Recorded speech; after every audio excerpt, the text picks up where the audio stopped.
Have you fallen down the cottage industry rabbit hole yet? Well, if not, buckle up, Alice, and click on over to the description in the show notes and sign up. Then you can get ready for the most fun induction into the cult of all things yarn and fiber. This will include, but not limited to, free yarn, free ebooks, patterns, coupons, and much more. You don't want to miss out.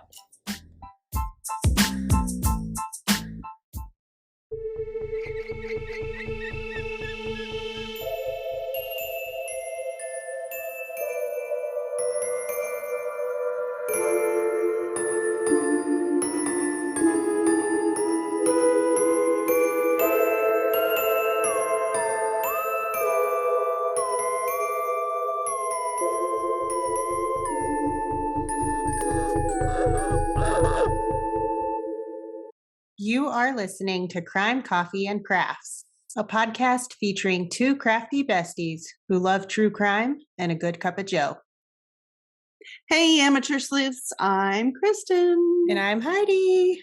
Welcome to another episode. Another super happy, pumped up Always. episode. Always just full of joy and happiness. Cheer. And goodwill towards all. It's like, for anybody not watching, I'm cringing really hard. We try to bring the joy. We try to lighten personality, things up. Yes, we but try. It's not always easy. Dark matters. We got the dark matters. Yeah. It's kind of problematic. Yeah. Is your week going better? Yeah. Started out a little rough. I'm feeling a lot better. Good. Y'all heed my warning. Cinnamon. Yes, cinnamon, the spice. Yeah. Should have a caution label on it. Mm-hmm. I made cinnamon pie with too much cinnamon, which caused my pancreas to dump every single bit of insulin that it had. Yep. At one time. And insulin, if you don't know, controls your blood sugar, makes it go down. So my blood sugar plummeted. I passed out, turned blue, ended up in the emergency room. It was not fun. Do not recommend. No. And then I texted my sister and she was like, look up the cinnamon challenge. Apparently this was a thing. Don't fucking do it. Please don't. It's deadly. Yeah. Anyway. Yeah. Heidi texted me the next day. She premised it. She's like, I'm okay. I'm home. I'm okay. And I was so upset that I didn't know that you were actually in the hospital. I could barely even function. But, yeah, that was scary. So. But it turns out, because we were kind of concerned about your blood sugar levels anyway. Yes, which like I've had a history of hypoglycemia. Right. But not like that. That was no, that was extreme. But I got my blood sugar tested and it's normal. So woo! Yay. My A1C is normal, which means I am not at risk of diabetes. Right. But hallelujah, y'all. But you need to eat. Well, I was scared. A little bit in the mornings. I was scared. Well, and I didn't. I feel great today, though. I feel back to normal. I know. You look good. Thank you. So, yeah, I was like, I can't eat fruit or anything. I'm so scared. I don't know what to do. What's gonna happen? All week. It was rough. I'm sorry, but I'm really glad that you're back. I learned how to use a glucose monitor. That's helpful. Yeah. So, anyway, don't eat too much cinnamon. Don't. Everything in moderation. Yes. Everything in moderation. So, we're going to start this episode out with this week's underrepresented missing and or murdered person. Okay.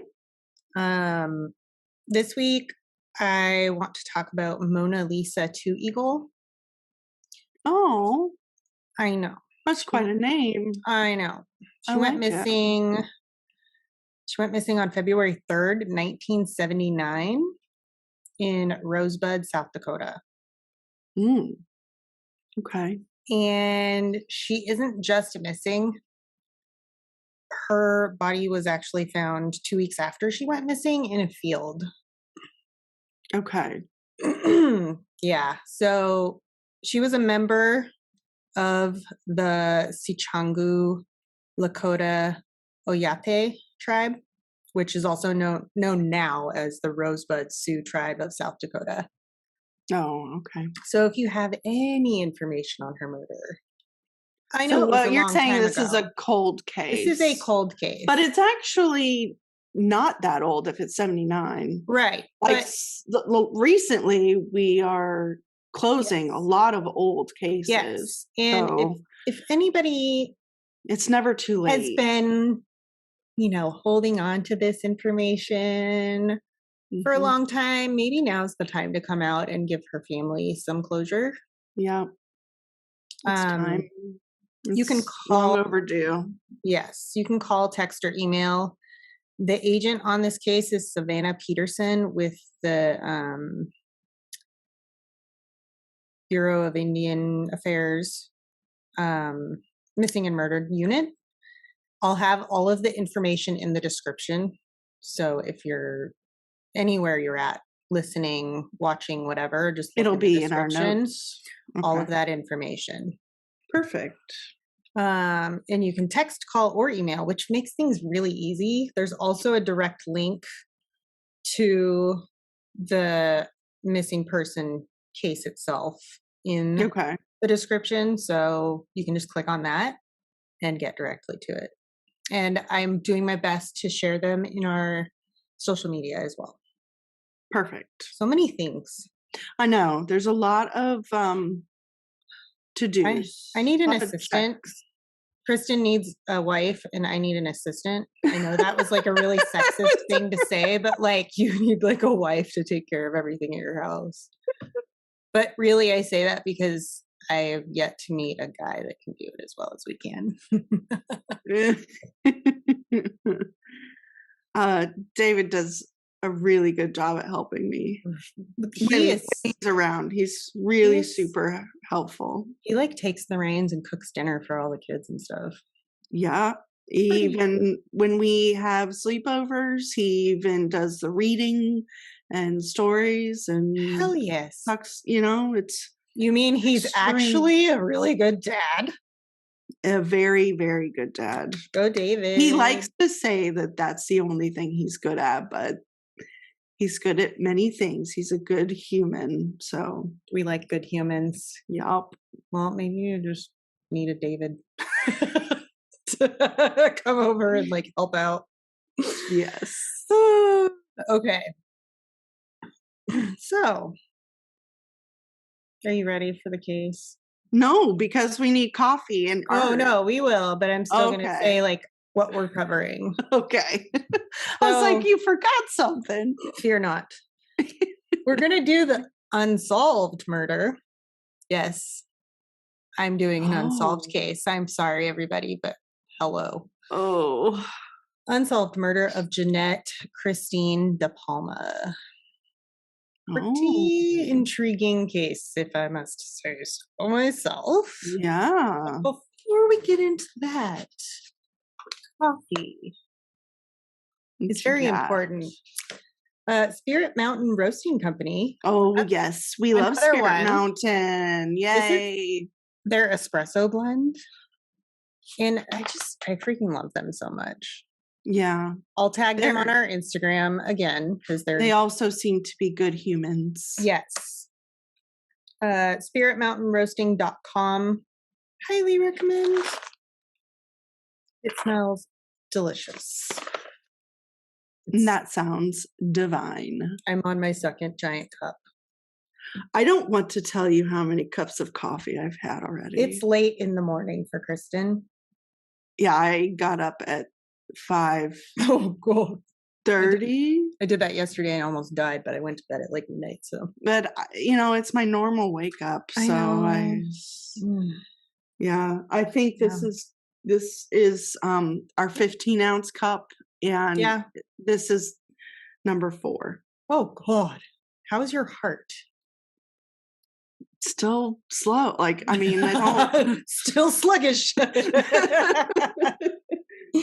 Oh, I that's don't awesome. I don't get jitters from caffeine. Yeah. The coffee actually makes my jitters go away. Well, because of the undiagnosed ADHD. Look at me. Level. This is as level as it gets. Caffeine seems to do the opposite for a lot of folks with attention Makes me deficit. A lot of people drink it to go to bed because of yeah, the delicious opposite effects. It's like Benadryl. Some people go to sleep with Benadryl, and some people just it literally is like they jump just around. Did a line of Coke or something, but it's just Benadryl. Okay, it's craft. That looks pretty. What is that? One of my knit pieces that I made a long time ago, and like when I do shows, it's a scarf, by the way. Yeah. It goes into a triangle and gotcha. pins together. So I use this as a like what you can do with hand spun yarn. Oh, okay. Type of thing. Because people that have never used hand spun don't don't understand what it's gonna make or what it's gonna look like and what they can do, but like you feel that texture on there. Yeah. That's like gorgeous. Purposeful, thick and thin. Right. And then I call these my fairy tassels. I add random tassels all over a lot of my projects. Yeah. So this is vintage ribbon somebody gave me. And I really just love how like ethereal they are. Mm-hmm. So I'm gonna have to do like a ribbon tassel course, which is whimsical. Silly. It's just whimsical. Place the tassels randomly. There's your lesson plan. It's like me. I think I need to start doing like videos for myself to remind myself how I do techniques with painting. Right. Oh yes. Because sometimes when I don't do one for a while, I'm like, wait, how do I do this? What am I doing? Yeah. That happens with me. And maybe one day I can teach art as therapy and to pay me to do it. Yeah. I think if you went and did a show, because this is what happened. This happens to me more than I'd like to admit. When I'm doing a show for my yarn and stuff. Right. Yesterday I got asked by 2 different older women if I do crochet classes. Right. And I was like, well, I would if we had enough people. Like, yeah. Yeah. And so one of them have to have like a group of 10 to make it worthwhile. Otherwise they're having to pay a private fee. Right. You know, but if they can get a group together, they can each chip in a little bit. You know, we can meet up. Yeah. So anyway, she had some friends. One of them had some friends that wanted to learn too. And I was like, here's my card. We'll figure it out. Nice. So. Very nice. All right. Trigger warnings. Hopefully I didn't miss any trigger warnings because there's a lot of stuff. My brain fried. Murder. Obviously, this is an unsolved murder. Right, right. Allegations of satanic rituals and or witchcraft, occult stuff. Basically. Okay. Black magic. Right. Mm-hmm. And we're going to talk about dead body parts a little bit. Okay. Relevant to the case. Gotcha. All right. So Jeannette Christine DePalma was born on August 3rd, 1956 to parents Salvatore, I would imagine, and Florence. Great names. Those fantastic names. She was one of 8 children in this extremely large, very normal for its time Italian family. Right. The DePalmas lived in Springfield Township, New Jersey. Jeannette would be 66 if she were alive today. Okay. But she never got that chance. Sometime in early August of 1972, her life was cut short at just 16 years old. I know. There has been a ton of controversy around her death. And yeah, so we're going to get into it a little. Okay. I'm along for the ride. So we're going to start on the last day Jeannette was seen alive. It was a Monday afternoon, August 7th, 1972 to be exact. Jeannette had just celebrated her 16th birthday 4 days earlier. Jeannette told her mom she was going to a friend's house via the train. She unfortunately never made it to her friend's house that day. When she didn't return home that evening or the next morning, her parents filed a missing persons report with the local police. Which, as they should have. That's good. Impressed, they jumped on it.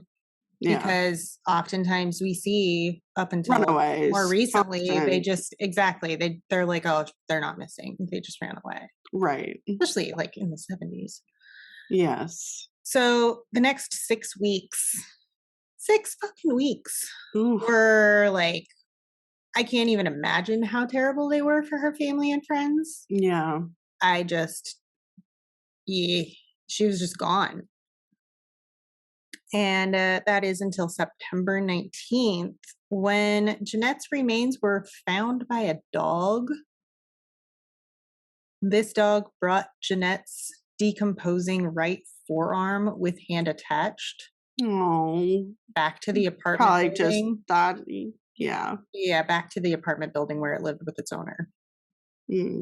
Now, I'm not sure whether it was the police or the dog's owner who traced the arm back to the rest of Jeannette's remains, but nevertheless, they found the remains. They were in a rock quarry that was nestled between a golf club and the Watchung Reservation. Oh, like right at the territory line? Right, like in between them. Yeah. But her remains weren't just in a quarry. They were on top of a rock formation, like a cliff kind of like thing. Uh-huh. And there were, according to many reports, including police reports, satanic or witchy things surrounding her body. Yeah, we weren't When I think of that, I think of the Blair Witch Project. Right? Remember that movie? And they had all those hanging little stick things. I'm going to do that as my decor next year. I'm going to scare the fucking shit off everyone. Well, you are living in the witch house. So. I am the witch house. I'm going to make it the witch house. Nice. Glorious.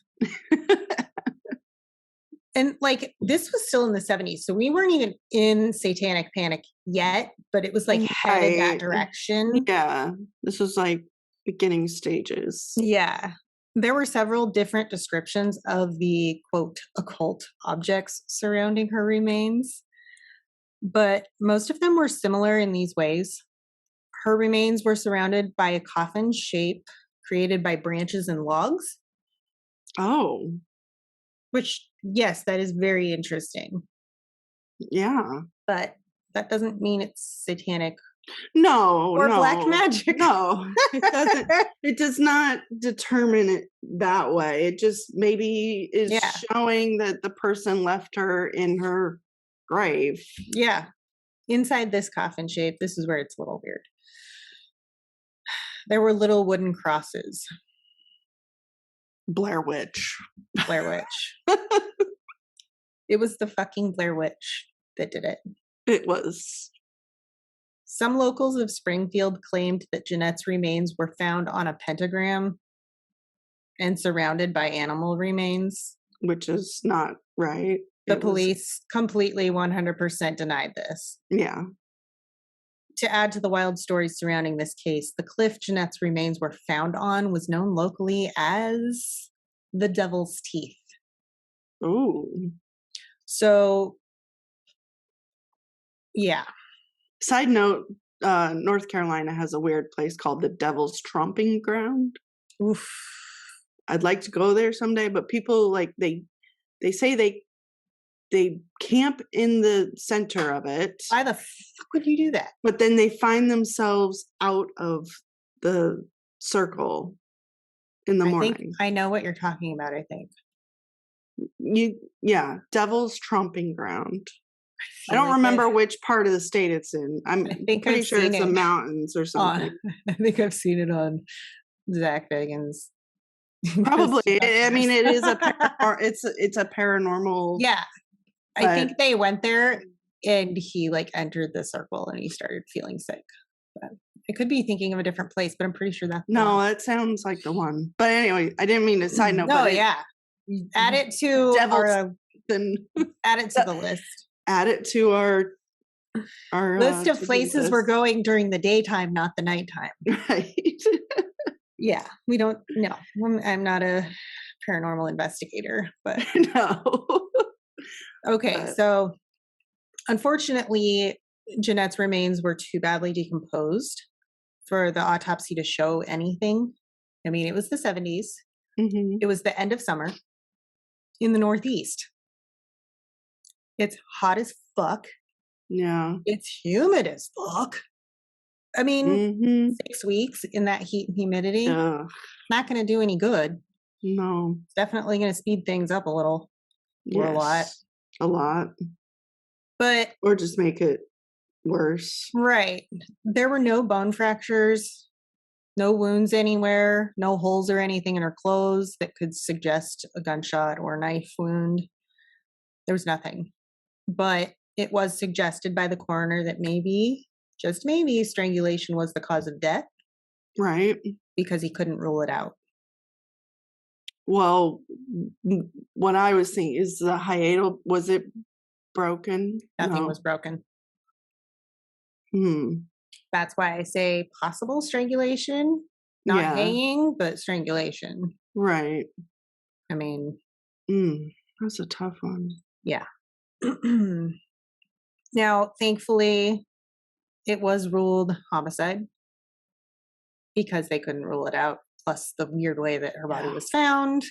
Yeah, she can't, I mean, unless she took poison or something and placed herself in it doesn't. Nope. No. I'm sure there would be a toxicology report that showed if she was poisoned or not. We'll get there. Sorry. Oh, no, you're good. Ahead of myself. One weird thing the coroner did find is that her remains did have a high amount of lead in them, but they found no reason for it. Mercury poisoning? I know. I'm grasping at straws here. Yeah. All of Jeannette's belongings and some soil samples from the crime scene were shipped to the FBI for further testing. January 3rd, 1973, the FBI crime lab reported that there were no apparent foreign hairs in her clothes. They also didn't find any drugs or poison in any of the samples. Okay. Which completely shut down the suggestions that the police made. There were a couple of officers working the scene that were just talking too much. One of them suggested satanic stuff and the other one suggested drugs. So, yeah, not a drug overdose. Jeannette's family and friends also hadn't known her to use drugs with the exception of smoking weed once in a while. Which is 70s. And the rest of like society. I mean, weed is not gonna kill you. There's nobody linked to overdose of marijuana. No. I mean, edibles, yes, but smoking it, no. Yeah. So now, even though the police had opened an investigation and were getting tips from different sources, nothing ever came of these tips. They even looked into a local homeless man known as Red to the locals. Mm-hmm. Red lived in the woods near the quarry, and according to some sources, he fled his campsite shortly after Jeannette went missing. With no good leads and the inconsistent stories from locals, including her friends and family, the case went cold real quick. There was just nothing to go on. There's just no leads, nothing to investigate, no one to talk to. So about 2 weeks after Jeannette's remains were found, many, many, many newspapers reported about Jeannette being a possible victim of occult human sacrifice. Oof. Which maybe she was. I mean, but I don't know, man. I think a lot of it, we'll get into it, why this. Is there a town conspiracy, like yes. underground? Yes. Yeah. We have one here, according to everywhere on the web. They're all over the place. The local church here is a freaking cult.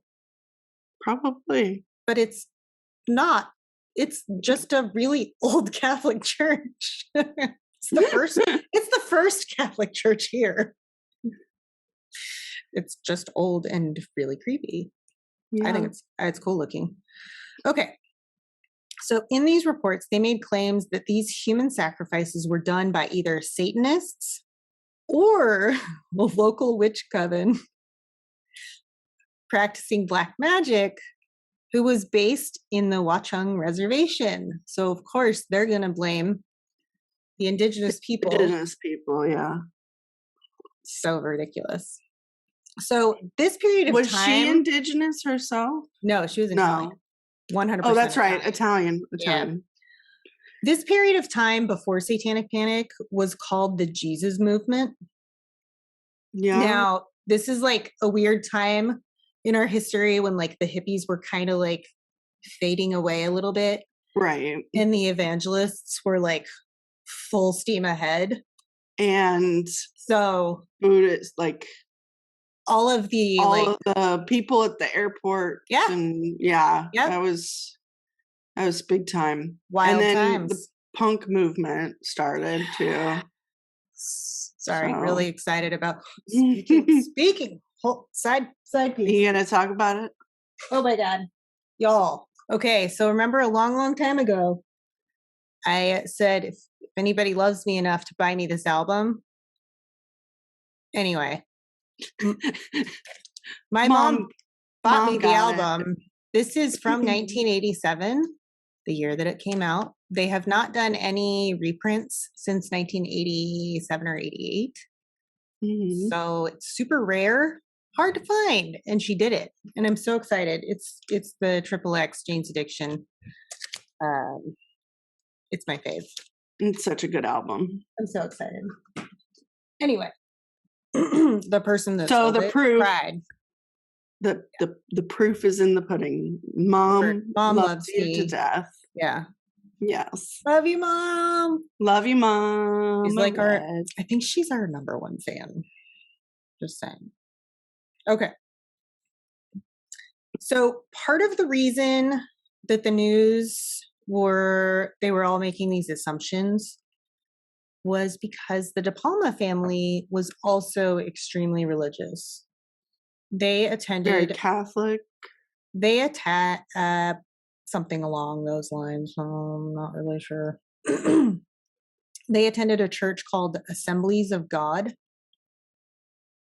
The pastor was a man named James Tate, and he had his own theories of what had happened. And it was all like satanic ritual. Right. Yeah. He probably went. Yeah. All of this created panic, not just locally in Springfield, but in the neighboring towns throughout the county. And it was easy to get these people panicked because less than a year prior to Jeannette's death, mass murderer John List had killed his entire family and disappeared. I put in here, we may get into his case another time. I'm really not sure if we will because it is a really well-known case. Right. And we don't typically try and do too well-known, but... We do. Yeah. I mean, typically. It is a fascinating case, for sure. Yeah, it is. But there was another murder that had happened even prior to that may have been satanic as well, but it wasn't. It turned out it was not. It was just all this speculation, you know? Right. It's like feeding itself. Rumors run rampant, and it's that game of telephone. And yes. Oh gosh. Yeah. Information gets changed hand over fist between people. Yeah. Yeah. That's why you should always go to the source, guys. Yeah, if you can. Well, yeah. So fast forward to the 90s to 2000s. Oh, all right. Yes, because nothing in between. Dang. Yep. Weird NJ magazine editor. Yes, that is a magazine. Wow. And co-founder Mark Moran received several anonymous letters regarding the now several decades old cold case. And he was intrigued by it, so he began doing his own research into the case and writing articles about all of the weird and often unsubstantiated suspicious details. Mm-hmm. Allegations about the Springfield police losing or destroying the case file when it was said to have been lost in Hurricane Floyd due to flooding in 1999. So, yeah. Mark Moran co-authored a book with another correspondent within Weird NJ magazine named Jesse P. Pollock. Pollock, maybe? I don't know. The book was called Death on the Devil's Teeth, The Strange Murder That Shocked Suburban New Jersey. I don't know if it's any good because I really have no desire to read it. Right. Because it feels kind of like one of those things where they were just trying to grab attention. Right. They made a story to make some money. During their research, the pair found several cases of potential cover-ups, possible connections to other unsolved murders, and they even found some new suspects, according to them. I'm not sure any of this info was legit. Right. All I know is they definitely fed the satanic side of the ideas surrounding this case. They sensationalized so, 100%. Yeah. That said, there was an update to the 2022 version of their book, and I'm kind of wanting to look into this further, but there's nothing yet. Gotcha. Because it's a 2022 version of the book. That's this year. Yeah. Apparently, they received correspondence from Richard Cottingham, who is an already convicted serial killer. He alluded to himself having kidnapped Jeannette while she was hitchhiking before he murdered her. Oh. So, possible suspect? Possible, you know. Richard Cottingham agreed to speak with police if they would meet with him. And that's all we know about that. The local law enforcement hasn't updated anyone on anything to do with this case. Maybe he was full of shit. Yeah, maybe it was or maybe substantiated. Maybe they couldn't move forward. Maybe they're looking forward. But yeah, here's what I'm having problems with the county and the FBI on this one, because they do have stuff they could be testing. Right. But they're not doing it. But they might be, and it might be backlogged. They're not. They're fighting. They're fighting it, actually. Oh. Yeah. So there's an organization called Justice for Jeannette, and they are pushing for her clothing to be tested for DNA because there were stains on her underwear, her bra, like her pants, her shirt. Like there were stains on it. All of the things back in the 70s, they, couldn't do any of that testing because it didn't exist yet. Yeah, they're probably sitting in a paper bag waiting. Right. But there is a petition that we can all sign to kind of help make them look at it a little further. Okay. And I'll share that also in the description. I already signed it. I would love to get justice for this poor girl. Yeah. She was 16 and it sounds fucking terrifying. Yeah. So. Because only she lived through it. No one knows the terror. Exactly. Justice for Jeannette held a prayer vigil this year, marking 50 years since her death. Oof. That's so hard to believe. It's 50 years. I know. 72 is 50. Well, I mean, my siblings. I know. Sorry, guys, but my siblings are like a little older than me. They're pushing closer to 50. I know. That's so weird. They look damn good for their age. Your family all ages beautifully. We're doing the damn thing. Yeah. I'm like, give me all the skincare, please. Don't do as Kristen does. You're aging very well. No, Especially. I'm so tired. Especially for not doing anything. You know what I mean? Like, that's incredible. Well, I think I attribute my nice skin and everything, except for my hands. That's obsessive compulsive washing. That's just my face is because I've never really worn makeup. Yeah. And I feel like I attribute my nice skin to that. Like, I've never really had acne. I had PMS acne, but now I don't have that anymore because I don't have the parts. So hell yeah. I really don't have like any, that's incredible. I think it's lack of wearing makeup. Yeah. But I got these dark bags and circles under my eyes, but that is my job. And lack of sleep. Yeah, I haven't. Well, I should say I am sleeping better this year. Like, I've started sleeping a little bit. I know. Yay, I'm getting more than 4 Kristen hours sleeps. a night. She sleeps like the dead when she's at my house. Yes, I do. Just saying. It's peaceful. I have full 8 hours sleep. I'm only really responsible for myself. Yeah. So I just nothing else matters. Okay, so the group Justice for Jeannette is run by one of the people is Edward Salzano. Mm-hmm. Now, he was a little kid when she was murdered. What is his connection? He was actually friends with Jeanette's nephew, John Bancy. Oh, okay. But he, even as a little kid, this case got to him and it just stuck with him. It really bothered him, and he just cannot believe that it's not solved. Right. John Bancy gave his box, which was her nephew. He had a box of documents pertaining to his aunt's death that he gave to Edward Salzano before John passed away. Oh, well, that was nice. I know. Now, inside that box were the FBI crime lab report and the ME's report. Mm-hmm. The FBI report said the stains were too decomposed for examination back in 1972. But what do we know? DNA is fucking everything now. Let's get this shit tested. Yeah. But